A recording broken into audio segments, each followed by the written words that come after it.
Hey everyone, what's going on? Coming at you with another deck profile. This one is a bit of a different style to my other deck profiles.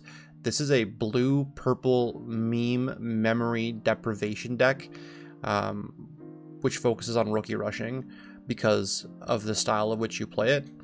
Now, I've tested a couple of different iterations of this deck, and I think that I'm pretty set on this one. There are some additional tweaks that I probably need to make just by playing it and feeling it out, but it's pretty fun to play, and it really makes the opponent have to think about their plays. I was playing this one a couple times today against a couple green decks and some red decks, and it fared pretty well against Red Omni. I think with some additional tweaks or maybe some tech cards, it would actually be able to beat the Red Omni decks as well, so a lot of versatility with this deck. So I'm just going to dive right in and go over the cards and their roles in this deck. When it comes to our Digi-Eggs, we're going to be running 4 Upamons because this is our main draw engine. If they have no Digivolution cards, then this is how we're going to draw cards. Also a Demi-Vemon, as we are going to have 1 Digimon jamming in here, so just an additional chance to draw cards and continue our engine and continue playing cards each turn. When it comes to rookies, we're running a fair bit of them. As I said, it has a very strong rookie rush chip element to the deck. We're running 4 of the Gomamons with the on deletion gain 1 memory inheritable. That's because this Gomamon is going to be kind of crucial to one of our strategies to further our plays as well as stymie our opponents and leave them without memory. So that's going to be a really good tool. We're also going to be running 4 Tapermons. Again, Tapermons are great. We're swinging into them.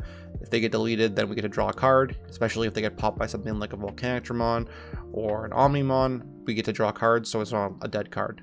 Yes, it costs 3, but it has a good effect, and we're going to be able to have lots of memory, so it's not going to feel super bad for us.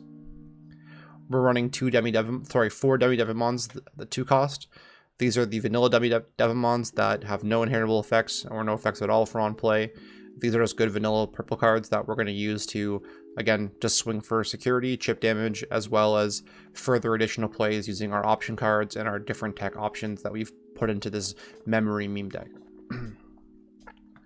We also are running 4 Vemons. These are going to be our jammers. They're going to be one of our many options for swinging at opponent's security while they've been stymied. This is one that's going to be very important every turn to ensure that we're getting that chip damage off and keeping monsters on the field for a potential attack or for keeping our security alive, forcing the opponent to attack our Vemons. 4 Gazimons, these are just going to ensure that we have additional targets for our option cards, as well as we're still able to continuously stymie our opponent's memory gain plays. They won't be able to Vulcan's Hammer against us with this card out. They won't be able to use any non-tamer memory gain effects. Very helpful. Stops them from really doing any crazy plays if we keep leaving them with 1 memory. 4 X-Vemons, these are pretty self-explanatory as it is a rookie rush style deck. We're going to use this to unsuspend some of our Digimon to ensure that we can swing for game or get additional chip damage off on our opponent. 2 Gorillamons, 1 cost vanilla, really good for, stalling out games or depriving our opponents of memory. And as they are 6,000 DP, they're a bit stronger and they don't fall victim to things like Alter S if you hard play them, or Volcanictramon if they get played on the field as well. Leomon is part of one of the cool combos that you can run with this deck. I'm running 4 of him. If you go over Gomamon and you swing into security and he dies, you're going to be getting 3 memory back, which is, again, just playing another rookie from your hand. So this is basically not a net loss at all. You just basically get a 1-for-1, and then you get to play another card from your hand, which is really useful, especially with the 4 Vulcan's Hammers that we run in this deck. So super good at creating additional plays and stopping our opponent from doing things. Also, sometimes your opponent's forced to attack the Leomon to prevent lethal, which can basically end their turn by giving you 2 or 3 memory, depending on if they're on a Gomamon or not. Now, this is where the deck gets a bit more different from a traditional rookie rush deck, and we're going to be running 4 Mimes for our meme deck. These 4 purple Mimes are, whenever a player uses an option card, you can suspend this tamer to gain 1 memory. This card is great because it does things against not only red, blue, and green, but it does great things for us when we use things like Hammer Spark, Darkness Claw, Night Raid. What Mimi does is she makes it so that Hammer Sparks for opponents, if you don't have Gazimon out, don't do anything. They're a dead card in the opponent's hand. She also makes it so that your Hammer Sparks give you 2 memory. Your Darkness Claws cost nothing, and your Night Raids only cost 1. So she's a super valuable card in this deck, and she's really good at starving your opponent from making plays. How frustrating would you be if you have a Hammer Spark in your hand that you need to make a play, and you have a Mimi against you, and you just can't use it? Your opponent's going to be very frustrated, and they're going to be making plays that they traditionally wouldn't make because they're going to be frustrated, and they're going to be stifled. We are running 2 mats.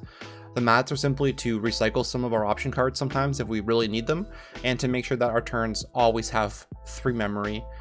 That way we always have the ability to make plays, drop rookies, digivolve into things like Gorillamon, XPmon, and stymie our opponents. Now, we're running 4 Darkness Claws. These 4 Darkness Claws are pretty funny because they're what allows some of our Digimon to get over blockers, as well as they are pretty hilarious when you hit them in security because they are gain 2 memories. So they're a 1-cost buff for your Digimon, or they're just screw you to your opponent if they hit them in security. And since we're playing, 4 of these and 4 Hammer Sparks, the odds of your opponent hitting 1 or 2 of these in your security is pretty high, and it's pretty funny when they continuously can't make plays because they've swung into security and their turns just become over because of it. We're playing 4 Night Raids. The 4 Night Raids are because we want to recycle our purple Digimon as much as possible. With Mimi on the field, our ability to play this card for 1 cost and bring out a 3-cost Tapermon, a 3-cost Gazimon, or a 3-cost or 2-cost Demi-Devimon for 1/3 or half the cost is super valuable. Or just bringing it out for 2 cost anyways is really, really great. It allows us to starve our opponent if we're at 1 memory, 2 memory costs, put them at 1. Super great. Or it allows us to refill our board in the event that we get wiped. 4 Hammer Sparks, pretty self-explanatory. This card is great. Hitting in security, 2 memory. With Mimi, it's 2 memory as well. It just allows you to extend plays, put your opponent in bad spots, make additional plays for yourself after you've gone through a big combo. Now, there are a couple cards that you can have teched in here. I actually have Machine Dramon and Puppetmon teched in. You could really tech in a lot of different things. You could tech in Piedmon if you feel comfortable doing that, if you want to go for game. These cards are only really used if you absolutely have to use them. Puppetmon's there just to secure your win. Machine Dramon's there just to deal with a problem monster that you need to deal with to win the next turn, essentially. So you can even run 2 Puppetmons. I'm running 1 Machine Dramon, 1 Puppetmon because Machine Dramon's also a blocker, so it can potentially stall the game out long enough for you to win if they only have one Digimon out that really can do anything. Puppetmon is really, really great because he is going to suspend an additional Digimon and keep everyone else suspended to make sure that you can swing for game next turn, make sure all the blockers are suspended. So Puppetmon, you could probably run 2 of them if you don't want to run the Machine Dramon, just giving the option. I'm personally probably going to run 2 Puppetmons and no Machine Dramons. You could also run a Volcanic Dramon if you're worried about getting counter Rookie rushed, or you could run a Metal Sea Dramon because being able to bounce 2 cards back is also pretty handy. But there's lots of different options that you have when it comes to teching in this deck. So whatever works best for you is what you can run in here, but the deck itself main goal is to starve, and with Puppetmon attacking, gaining additional memory as well, it kind of fits this deck profile really, really well. Other options that you have is you can run Venom Myotismon. Whenever your opponent attacks, you gain 1 memory essentially, or if they're using like Digisorption, you're gaining 1 memory. So there's lots of different options that you can have with these 2 things here. The variation that I was running previously was running some Champion and Ultimate Vanillas, Merimons, and Dark Merimons, and then also the Venom Myotismons. It was a bit more meme and less competitively viable, so I've tuned it up to be more competitively viable. But if you're looking just to have fun and make your opponent laugh at themselves or give you a laugh, throw in the Merimons and the Dark Merimons and throw in some Venom Myotismons. Thanks so much for tuning in, guys, and until next time.